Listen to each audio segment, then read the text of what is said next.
எனக்கு பேக்கிங்கை பற்றி எதுவுமே தெரியாது. ஆனால் பேக் பண்ணுறதுனா ரொம்ப ஆசை.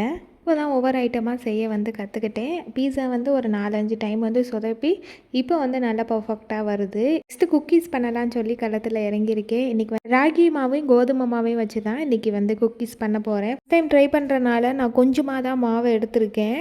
நிறையா பண்ணி அது சொதப்பிருச்சுன்னா போச்சு. அதனால் 1 கப் அளவுக்கு ராகி மாவும் 1 கப் அளவு கோதுமை மாவு வச்சு தான் பண்ணியிருந்தேன்.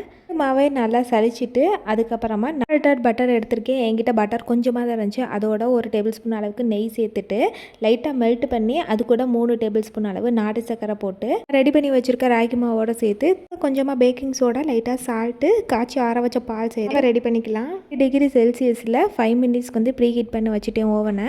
பேக்கிங் ட்ரேயில் லைட்டாக நெய் தடவிட்டு நம்ம ரெடி பண்ணி வச்சுருக்க குக்கீஸை இந்த மாதிரி டெக்கரேட் பண்ணி எடுத்துக்கிட்டேன். இந்த மாதிரி ரெடி ஆனதுக்கப்புறமா ப்ரீ ஹீட் பண்ணி வச்சுருக்க ஓவனில் 5 மினிட்ஸ்க்கு பேக் பண்ணி எடுத்துக்கலாம். இதுதான் சூப்பரான ராகி பிஸ்கட் ரெடி ஆயிடுச்சு. சூடு ஆறினதுக்கப்புறம் நல்லா க்ரன்ச்சியாக இருந்தது.